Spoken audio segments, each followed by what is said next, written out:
ಏನಂದ್ರೆ ಇದು ನಮ್ಮ ಅಮ್ಮ ಊರು JMS. ಜೆಎಂಎಸ್ ಅದೆಲ್ಲಿ ಬರ್ತದೆ? ಮುದಿಗೆರೆ ಅಂತ ಜಡೆ ಮೈಸಂದ್ರ ಹತ್ರ ಬರೋದು. ಇಲ್ಲಿ ಆಕ್ಚುಲಿ 104 ಕಲಶಗಳಿದಾವೆ ಆ್ಯಂಡ್ ಈ ಕಲಶನ ಯಾವುದೇ ಕಾರಣಕ್ಕೂ ನಾವು ಕೆಳಗಡೆ ಬೀಳಿಸಬಾರ್ದು.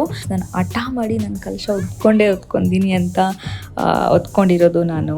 ಯಾವುದೇ ಕಾರಣಕ್ಕೂ ನಿನ್ನ ಕೈ ಆಗಿರೋದನ್ನ ಕೆಳಗೆ ಮಾಡಬೇಡ. ಕೆಲವು ವರ್ಷಗಳ ಹಿಂದೆ ನಮ್ಮೂರಲ್ಲಿ ವೀರಭದ್ರ ಸ್ವಾಮಿ ಅಂತ ದೇವರಿತ್ತು. 3 ಜನ ಎಲ್ಲ ಸೇರಿ ದೇವಸ್ಥಾನನ ಕಟ್ಸಿದ್ದಾರೆ. ಸೊ ಆ ದೇವಸ್ಥಾನಕ್ಕೆ ಆ ವೀರಭದ್ರ ಸ್ವಾಮಿನ ಸ್ಥಾಪನೆ ಮಾಡಬೇಕು. ತುಂಬ ದಿನ ಆದ್ಮೇಲೆ ಸಿಗ್ತಾ ಇದ್ದೀವಿ. ಎಲ್ಲರೂ ಹೇಗಿದ್ದೀರಾ? ಆರಾಮಾಗಿದ್ದೀರಾ? ಎಲ್ಲ ಕ್ಷೇಮವೇ? ನಾನು ಜಾಸ್ತಿ ಹೊತ್ತೆಲ್ಲ ಕೊರಿಯಲ್ಲ. ಆ್ಯಕ್ಚುಲಿ ಇವತ್ತು ಏನು ವಿಷಯ ಅಂದರೆ ಒಂದು ಮಿನಿ ವ್ಲಾಗ್ ಮಾಡೋಣ ಅಂತ ಅಂದ್ಕೊಂಡಿದ್ದೀನಿ. ನಾನು ಇವತ್ತು ನಮ್ಮ ಅಮ್ಮ ಊರಿಗೆ ಹೋಗ್ತಾ ಇದ್ದೀನಿ. ಜಡೆ ಮೈಸಂದ್ರ ಹತ್ರ ಮುದಿಗೆರೆ ಅಂತ. ಜಡೆ ಮೈಸಂದ್ರ ಯೂಶ್ವಲಿ ಎಲ್ರಿಗೂ ಗೊತ್ತಿರುತ್ತೆ, ಬಟ್ ಮುದಿಗೆರೆ ಗೊತ್ತಿಲ್ಲ. ಎಷ್ಟು ಜನ ಗೊತ್ತೋ ಎಷ್ಟು ಜನ ಗೊತ್ತಿಲ್ವೋ ಅಂತ. ಒಂದು ನಮ್ಮೂರಲ್ಲಿ ವಿಶೇಷವಾದಂಥ ಒಂದು ಹಬ್ಬ ಇದೆ, ಅದಕ್ಕಾಗಿ ನಾವು ಹೋಗ್ತಾ ಇದ್ದೀವಿ. ಪ್ಲೀಸ್ ವಿಡಿಯೋನ ಕೊನೆವರೆಗೂ ನೋಡಿ ಆ್ಯಂಡ್ ನನಗೆ ಸಪೋರ್ಟ್ ಮಾಡಿ, ಲೈಕ್ ಮಾಡಿ, ಶೇರ್ ಮಾಡಿ, ಸಬ್ಸ್ಕ್ರೈಬ್ ಮಾಡಿ.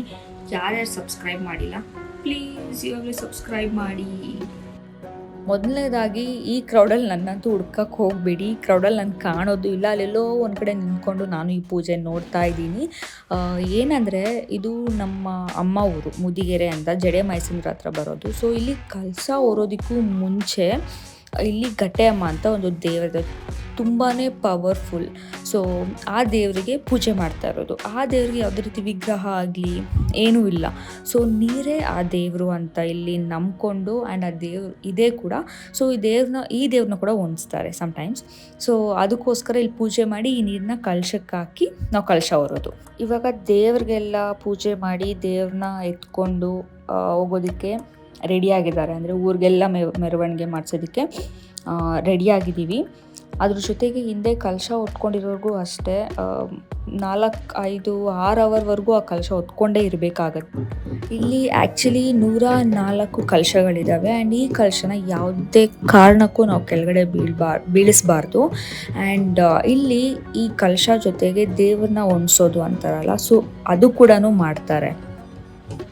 ಈ ದೇವ್ರ ಮೆರವಣಿಗೆಗಳನ್ನ ಮಾಡಿಸ್ತಾರೆ ಗೊತ್ತಾ. ಸೊ ಆ ದೇವ್ರ ಮೆರವಣಿಗೆಗಳಲ್ಲಿ ಈ ಥರ ದೇವ್ರನ್ನ ಹೊತ್ಕೊಳ್ಳೋದು ತುಂಬ ಈಸಿ ಸ್ಟಾರ್ಟಿಂಗಲ್ಲಿ. ಅದು ಆದಮೇಲೆ ಯಾವಾಗ ದೇವರು ಆ ದೇವ್ರನ್ನ ನಾವು ಹೊಂದಿಸ್ಬೇಕಾದ್ರೆ, ಊರೆಲ್ಲ ನಾವು ತಿರ್ಗಿಸ್ಬೇಕಾದ್ರೆ ಅದು ಆಡೋದನ್ನಂತೂ ನೋಡೋದಕ್ಕೆ ಚೆಂದ. ನನಗಂತೂ ಈ ಥರ ಎಲ್ಲ ನೋಡಬೇಕಂದ್ರೆ ನನಗೆ ತುಂಬ ಇಷ್ಟ ಆ್ಯಂಡ್ ತುಂಬ ಎಕ್ಸೈಟ್ಮೆಂಟ್ ಇತ್ತು.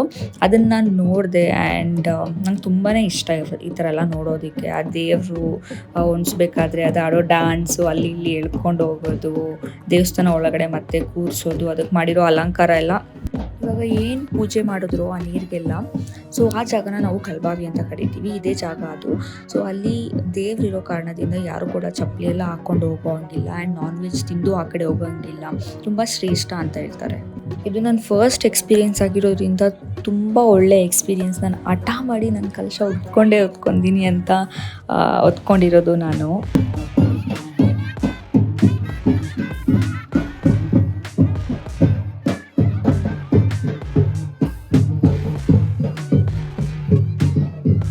ನಾವು ಕಲಶ ಹೊತ್ತಿರೋ ನೀರನ್ನ ಕಟ್ಸಿರೋ ದೇವಸ್ಥಾನದ ಒಳಗಡೆ ಇರೋ ವೀರಭದ್ರ ಸ್ವಾಮಿಗೆ ಅಭಿಷೇಕ ಮಾಡಬೇಕು. ಆದರೆ ನಮಗೆ ಗರ್ಭಗುಡಿಗೆ ಹೋಗೋ ಆಗಿಲ್ಲ.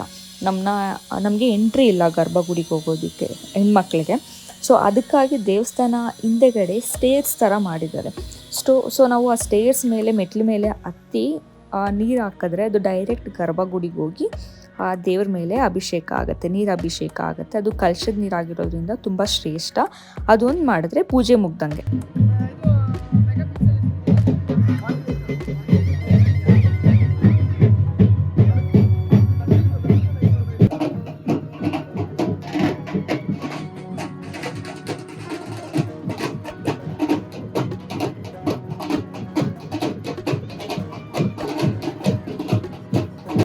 ನಮ್ಮೂರಲ್ಲಿ ಏನಕ್ಕೆ ಇವಾಗ ಇಷ್ಟು ಗ್ರ್ಯಾಂಡಾಗಿ ಹಬ್ಬ ಮಾಡಿಕೊಂಡು ದೇವ್ರನ್ನೆಲ್ಲ ಹೊಣ್ಸ್ಕೊಂಡು ಕಲಶ ಒರೆಸ್ಕೊಂಡು ಸ್ವಾಮಿನೆಲ್ಲ ಕೂಣಿಸ್ಕೊಂಡು ಈ ಥರ ತುಂಬ ಗ್ರ್ಯಾಂಡಾಗಿ ಮಾಡ್ತಾಯಿದ್ದಾರೆ ಅಂದರೆ ಕೆಲವು ವರ್ಷಗಳ ಹಿಂದೆ ನಮ್ಮೂರಲ್ಲಿ ವೀರಭದ್ರ ಸ್ವಾಮಿ ಅಂತ ದೇವರಿತ್ತು. ಸೊ ಆ ದೇವರಿಗೆ ದೇವಸ್ಥಾನ ಕೂಡ ಇತ್ತು. ಅದು ಯಾರೋ ತುಂಬ ಲೈಕ್ ನಮ್ಮ ಅಜ್ಜ ಮುತ್ತಜ್ಜ ಅವ್ರು ಕಟ್ಸಿರೋ ದೇವಸ್ಥಾನ ಆಗಿರೋದ್ರಿಂದ ತುಂಬ ಹಳೇದಾಗಿತ್ತು.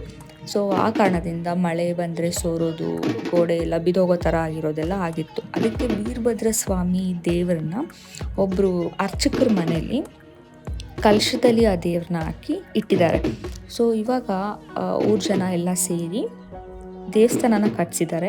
ಸೊ ಆ ದೇವಸ್ಥಾನಕ್ಕೆ ಆ ವೀರಭದ್ರ ಸ್ವಾಮಿನ ಸ್ಥಾಪನೆ ಮಾಡಬೇಕು. ನಮ್ಮ ಊರಿಗೆ ವೀರಭದ್ರ ಸ್ವಾಮಿ ದೇವರು ಅಂತ ಒಂದು ಸ್ಥಾಪನೆ ಮಾಡೋದಕ್ಕೋಸ್ಕರ ಈ ಥರ ಅವರು ಮೆರವಣಿಗೆ ಮಾಡಿಸಿ ದೇವ್ರನ್ನ ಅರ್ಚಕರ ಮನೆಯಿಂದ ಕರ್ಕೊಬರಬೇಕು.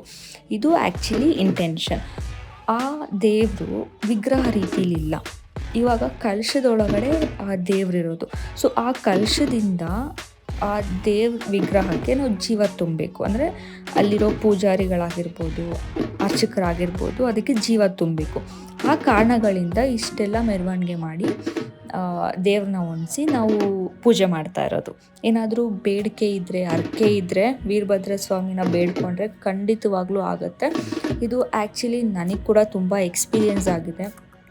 ತುಂಬ ಬೇಜಾರಾಗಿದ್ದಾಗ ಏನೂ ಇಲ್ಲ, ಏನೋ ಒಂಥರ ಲಾನ್ಲಿ ಆಗಿದ್ದಾಗ ಅವಾಗ ನನಗೆ ಕೂಡ ಇದ್ರ ಬಗ್ಗೆ ಗೊತ್ತಿರಲಿಲ್ಲ. ನಮ್ಮಮ್ಮ ನನಗೆ ಸಜೆಸ್ಟ್ ಮಾಡಿದಾಗ ನಾನು ಆ ದೇವ್ರ ಹತ್ರ ಹೋಗಿ ಬೇಡ್ಕೊಂಡಿದ್ದು ನಾನು ಕಲಶ ಓದ್ತೀನಿ ಅಂತ. ಸೊ ಕಲಶ ಒತ್ತಿದ್ದೀನಿ, ನಂಬಿದ್ದೀನಿ ದೇವ್ರನ್ನ. ಆ್ಯಂಡ್ ಅದನ್ನು ನಾನು ಕಣ್ಣಾರೆ ನೋಡಿ ನನಗೆ ಇನ್ನೂ ಜಾಸ್ತಿ ನಂಬಿಕೆ ಬಂದಿದೆ ಆ ದೇವ್ರ ಮೇಲೆ. ಒಂದು ಬ್ಯೂಟಿಫುಲ್ ಮೂಮೆಂಟ್ ಅಂತ ಹೇಳೋಕ್ಕೆ ಇಷ್ಟಪಡ್ತೀನಿ. ಈ ಥರ ಎಲ್ಲ ನಾನು ತುಂಬ ರೇರ್ ನೋಡಿರೋದು. ಈ ಥರ ಪೂಜೆ ಆಗಿರ್ಬೋದು, ಆ್ಯಂಡ್ ಈ ಥರ ದೇವ್ರನ್ನ ಕರೆಸಿ ಕುಣಿಸೋದಾಗಿರ್ಬೋದು, ಮೆರವಣಿಗೆ ಮಾಡಿಸೋದಾಗಿರ್ಬೋದು, ಆ್ಯಂಡ್ ದೇವ್ರನ್ನ ಸ್ಥಾಪನೆ ಮಾಡೋದಾಗಿರ್ಬೋದು, ಇದೆಲ್ಲ ಒಂಥರ ತುಂಬ ಯೂನಿಕ್ ಅಂತ ಅನಿಸುತ್ತೆ. ಇದನ್ನೆಲ್ಲ ನೋಡೋದಕ್ಕೆ ಒಂಥರ ಖುಷಿ. ಆ್ಯಂಡ್ ನಿಮಗೂ ಯಾರಿಗಾದರೂ ಏನಾದರೂ ಬೇಡ್ಕೊಬೇಕು, ಹರಕೆ ಅಂತ ಏನಾದರೂ ಕಟ್ಕೋಬೇಕು, ಏನಾದರೂ ಪ್ರಾಬ್ಲಮ್ಸ್ ಅಂತ ಇದ್ದರೆ ನನ್ನ ಪರ್ಸ್ನಲ್ ಸಜೆಷನ್ ವೀರಭದ್ರ ಸ್ವಾಮಿನ ನೆನೆಸ್ಕೊಂಡು ಏನಾದರೂ ಹರಕೆ ಕಟ್ಕೊಂಡ್ರೆ, ಪೂಜೆ ಮಾಡ್ತೀನಿ ಅಂತ ಹರಕೆ ಕಟ್ಕೊಳ್ಳಿ. ಇಲ್ಲೇ ಬರಬೇಕು ಅಂತ, ಈ ಜಾಗಕ್ಕೆ ಬರಬೇಕಂತ ಏನೂ ಇಲ್ಲ. ನಿಮಗೆ ಎಲ್ಲಿ ವೀರಭದ್ರ ಸ್ವಾಮಿ ದೇವಸ್ಥಾನ ಗೊತ್ತಿದೆಯೋ ಅಲ್ಲೋಗಿ ನೀವು ಹರಕೆನ ಪೂರೈಸ್ಬೋದು. ಯಾವ ರೀತಿ ಹೇಳ್ತಿರೋ, ಯಾವ ರೀತಿ ಹರಕೆ ಕಟ್ಕೊಂಡಿರ್ತೀರೋ ಅದನ್ನು ನೀವು ಕಂಪ್ಲೀಟ್ ಮಾಡ್ಬೋದು. ಸೊ ಖಂಡಿತವಾಗ್ಲೂ ಅದು ಹಾಗೇ ಆಗುತ್ತೆ. ಆ್ಯಂಡ್ ನನಗೆ ತುಂಬ ನಂಬಿಕೆ ಇದೆ ಆ ದೇವ್ರ ಮೇಲೆ. ನಾನು ಕಣ್ಣಾರೆ ನೋಡಿರೋದ್ರಿಂದ ನಾನು ಹೇಳ್ತಾ ಇದ್ದೀನಿ ಅಷ್ಟೇ. ಆ್ಯಂಡ್ ಈ ಥರ ಡ್ಯಾನ್ಸು, ಈ ಡೋಲ್ ಸೌಂಡ್ ಎಲ್ಲ ನೋಡಿದ್ರೆ ಯಾರಿಗೆ ತಾನೇ ಖುಷಿ ಆಗಲ್ಲ, ಯಾರಿಗೆ ತಾನೇ ಜೋಶ್ ಇರಲ್ಲ.